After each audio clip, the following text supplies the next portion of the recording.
Hay que recordar que uno de los principales puntos por los que empezó precisamente esta invasión de Rusia a Ucrania es la intención de Ucrania, o era la intención de Ucrania, de formar parte de la OTAN. Y vea en qué momento está la OTAN 3 años después. Pero otro tema fundamental es el territorio. ¿Cómo va la cosa en ese sentido después de 3 años, Emanuel Rosales? Muchas gracias, Dani. Vamos a ver cómo cambió el territorio de Ucrania en este conflicto. Desde su independencia en agosto de 1991 hasta antes de la guerra, esto era Ucrania, un territorio estratégico entre Rusia y Occidente. En 2014, tras la revolución de Maidán, Rusia anexó la península de Crimea, importante porque así obtuvo una salida al Mar Negro. Además, comenzó a apoyar a grupos separatistas en el Donbass, que es esta zona que comprende a las ciudades de Donetsk y Lugansk. Con la invasión de 2022, Rusia reforzó su presencia en el Donbass y actualmente controla casi la totalidad de Lugansk y la mitad de Donetsk, incluida la ciudad portuaria de Mariupol en el mar de Azov y donde se libró la batalla más cruel de esta guerra. El sur de Zaporilla y la planta nuclear de la ciudad, que además es la más grande de Europa, también están bajo dominio ruso. Y al comienzo de la invasión, las tropas de Moscú tomaron Jersón. Sin embargo, Ucrania más tarde lanzó una contraofensiva y recuperó la ciudad que actualmente sigue en disputa. Esta ciudad es importante porque tenerla le permitiría a Moscú contar con un corredor terrestre que una su territorio con la península de Crimea. Es así como actualmente Rusia, mediante referéndums que no han sido reconocidos por la comunidad internacional, se anexionó estos 5 territorios que equivalen al 20% del territorio de Ucrania. Por su parte, en agosto de 2014, Ucrania lanzó una ofensiva sobre la ciudad rusa de Kursk, lo que le podría dar a Zelensky una moneda de cambio para una posible negociación con Vladimir Putin. Pero por ahora, Dani, el panorama luce más que complicado. Muchas gracias. Vaya que luce más que complicado y así ha sido durante estos 3 años. Vamos precisamente hasta la capital de Ucrania, la ciudad de Kiev. Al mismo tiempo vamos a la capital de los Estados Unidos. Horacio Rocha Steines, Ariel Muchazos, buenos días, buenas tardes para ti. Horacio, regresaste 3 años después. ¿Cómo te encontraste Kiev? ¿Cómo te encontraste Ucrania? Hola, ¿qué tal, Dani? Enrique, así es, 3 años desde aquella madrugada en que me despertaste para decirme que los bombardeos habían empezado aquí atrás en el hotel donde me encontraba, que empezáramos a transmitir esta guerra histórica que ha desestabilizado al planeta, guerra que se trató de evitar y el mundo vio asombrado cómo Rusia, a pesar de repetir muchas veces que no planeaba invadir, lo hizo, y más asombrado cuando Vladimir Putin pensó que todo esto acabaría en solamente 3 días, que en ese lapso pondría aquí en Kiev un gobierno a su antojo y se adueñaría de todo este territorio, el país más grande de Europa. 3 años en que sus tanques entraron pensando que no encontrarían respuesta. Nadie se imaginó que aquí estaríamos 3 años después con cientos de miles de soldados muertos en ambos bandos, aunque solo Ucrania ha perdido a miles de civiles. Y ahora con Donald Trump cambiando también las reglas del juego. Este día con el que cumplimos 1095 de conflicto, comenzó de nuevo en la madrugada con una oleada de ataques rusos de drones. Sábado se había roto el récord, como decías, con 267, la mayoría derribados, ahora casi 200 en estas últimas horas. Según Ucrania, la gran mayoría fueron derribados. Y también, por supuesto, la visita con una ofensiva diplomática, la visita de 13 líderes europeos que están ahora mismo reuniéndose con Volodymyr Zelensky. Horacio, ¿cómo es la vida económica en Ucrania después de estos 3 años en cuanto a la disponibilidad de productos, el hecho de que pueda la gente moverse con cierta libertad? ¿Cómo pasan la vida 3 años después? Aquí en la capital Kiev, como en muchas otras ciudades, la verdad es que la vida funciona bastante normal. Los productos están en los supermercados, las tiendas funcionan también bien. Tienen algunos problemas con electricidad, con gas, dependiendo de la zona, dependiendo de las ciudades que están más cerca de la línea donde se está llevando a cabo la guerra, pero también llevan 3 años de ley marcial en donde, por ejemplo, aunque hemos visto en los últimos días marchas en ciudades como Londres, en Suecia, en Brasil, donde miles de personas han salido en apoyo a Ucrania, aquí no se da esto precisamente por la ley marcial y por ese temor continuo de las sirenas, de ataques rusos, y la gente realmente está cansada. Salen a trabajar, ya casi no le hacen caso a las sirenas, hay que decirlo. Lo que nos dicen es, tenemos que seguir adelante con nuestra vida, no podemos estar sin dormir todos los días, tenemos que buscar la manera de seguir adelante. Así es de que con algunos problemas, Enrique, pero desafiantes todavía, dispuestos a seguir adelante. aún si Estados Unidos retirara toda su ayuda, y Europa parece estar despertando con esta visita de todos los líderes, con más ayuda económica, con más ayuda de armas. A Ucrania dice, denos las armas, nosotros podemos ganar esto todavía, aunque Washington nos abandonara. Con el resultado y las declaraciones ayer en las elecciones de Alemania, que también son factor, más adelante estaremos platicando de ello. Mientras tanto, Ariel, 2 años y 11 meses después de la invasión rusa a Ucrania, llegó Donald Trump a la Casa Blanca. ¿Y cómo ha cambiado? ¿Qué giro le ha dado, le ha intentado dar? ¿Qué ha pasado con Donald Trump desde Estados Unidos?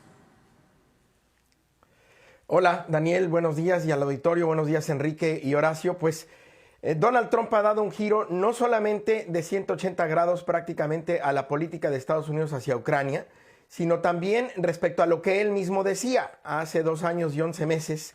Él había dicho que incluso mandaría algún barco y pondría en jaque al gobierno de Vladimir Putin por esta invasión que entonces reconocía que había cometido. Ahora, recientemente, Donald Trump dice que Zelensky es un dictador porque no ha realizado elecciones, que va en su 5º año de un periodo de 4, lo cual obviamente es falso porque la ley de Ucrania no dice que no debe haber elecciones en tiempos de guerra. También ha dicho que Estados Unidos ha dado 350 mil millones de dólares a Ucrania y que la mitad del dinero está perdido, como el mismo Zelensky lo reconoce. Eso también es falso. Ha dado 100 mil millones más o menos Estados Unidos, y ni Zelensky ni nadie han reconocido que sea parte alguna se haya perdido. También dice que Zelensky tuvo 3 años para negociar un acuerdo de paz y no lo hizo, y no se debió haber metido a la guerra en Ucrania. Esto también es falso. Zelensky invitó repetidamente a Putin en 2022 a negociar, pero este se negó, y luego hubo negociaciones, pero fracasaron por las demandas rusas. Y hay que recordar, evidentemente, que Ucrania no inició la guerra, fue invadida por Rusia. Trump ha dicho la semana pasada que si Zelensky sigue así va a perder todo el país. No hay ningún riesgo, en realidad, de que esto ocurra de manera inminente. Dice que Ucrania ha sufrido la pérdida de millones de vidas. Esto también es falso. Ucrania ha sufrido la muerte de unas 100,000 personas, lo cual no quiere decir que sean pocas, pero no son millones. Y Rusia de unas 200,000. Y finalmente, que Estados Unidos quiere que Ucrania le pague el dinero que le ha dado para la guerra, que ahora dice que ya no son 350 mil, sino 500 mil millones de dólares, como hace Europa, que según Trump ha dado menos, y quiere que Zelensky firme un acuerdo de minerales y tierras raras. Esto también es falso. Estados Unidos ha dado a Ucrania 100 mil millones de dólares, como habíamos dicho, y Europa, curiosamente, ha dado lo mismo. Los préstamos europeos a Ucrania no están respaldados por Ucrania, sino por los activos rusos congelados, que son alrededor de 300 mil millones de dólares. Y escuchen esto, el acuerdo que Estados Unidos quiere que Ucrania firme implica que Ucrania paga a un fondo perteneciente a Estados Unidos el 50% de sus ingresos de petróleo, gas y minerales, hasta completar 500 mil millones de dólares. Por cada nuevo dólar que Estados Unidos dé a Ucrania en el futuro, Ucrania tiene que regresarle $2, o sea, ganaría el 100%. Estados Unidos no se compromete ni con todo esto a dar a Ucrania garantías de seguridad. Por supuesto, Zelensky dijo ayer que solo acepta que debe 100 mil millones de dólares a Ucrania y que no va a comprometer a Ucrania a pagar el doble de lo que Estados Unidos le preste en el futuro. Y en esas están, Daniel, Enrique, Horacio, auditorio, en esas están. Hay presión sobre Donald Trump de forma internacional, a nivel internacional. El presidente Macron y el primer ministro de Francia y el primer ministro del Reino Unido, Steiner, va a venir en estos días, esta semana, a la Casa Blanca. Se autoinvitaron prácticamente para venir a hablar con Donald Trump, pero también hay presión interna.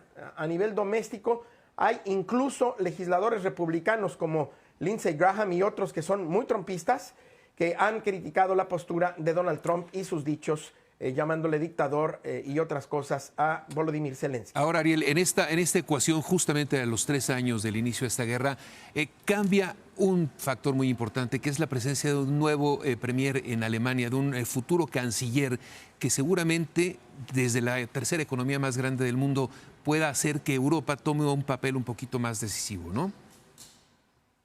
Absolutamente, Enrique. Ayer Europa respiró aliviada en términos del futuro sin Estados Unidos, porque el muy probablemente nuevo canciller alemán.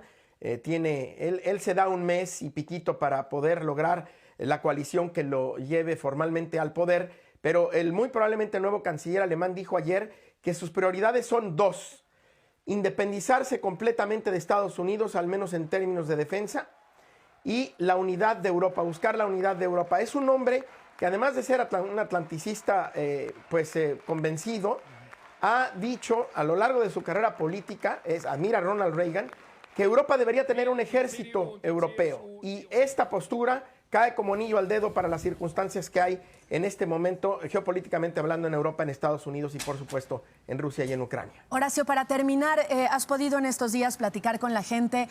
¿Cuál es la idea, la percepción que tienen a 3 años de su presidente, de Zelensky, y de la llegada de Trump? Es decir, ¿qué piensan los ucranianos después de 3 años de vivir en las condiciones que ya nos narrabas? Sí, Dani, precisamente yo, hablando de otra mentira de Donald Trump, es que él insistía que la popularidad de Zelensky estaba en alrededor del 4%, lo cual es una total mentira, es bastante alta. Pero ayer precisamente hablábamos con bastantes personas aquí en Ucrania, y lo que nos decían era precisamente eso, que cuando alguien del extranjero se quiere meter en la situación política de este país, los ucranianos tienden a unirse. Hablábamos con varias personas que cuando Zelensky entró al poder, votaron en su contra. No les gustan las políticas de Zelensky, piensan que hay mucha corrupción, que tiene a su gente en el gobierno, que quisieran que hubiera otro líder en este país, pero que ahora que Donald Trump está dando esas opiniones, ahora toda esta gente está apoyando a Zelensky, y su popularidad es ahora mucho más alta, que es precisamente lo contrario que quisiera Donald Trump. Muy bien, Horacio, gracias. Ariel, estamos al pendiente. Siga la cobertura de Horacio Rocha en el día en el que Ucrania cumple 3 años de ser invadida por Rusia y de estar inmersa y de vivir en una guerra en la que la gente no tiene absolutamente nada que ver. Gracias, Ariel. Gracias, Horacio. Estamos al pendiente. Gracias. Lo que es cierto, Enrique, como ya lo decías, es que la llegada de Donald Trump en este contexto ha obligado a Europa y a los líderes europeos a replantearse su papel en la geopolítica, ¿no? Sí, sin duda, replantearlo, y también con este tema de lo que ocurre con Alemania, esta nueva reconfiguración política, que si se logra conformar ese gobierno, pueden plantarle buena cara a lo que tenga que decir Estados Unidos, ya con una cohesión un poco más organizada. Interesante, ¿no? Lo que decía Ariel, Sí. lo que dijeron ayer tras los resultados de las elecciones, Enrique.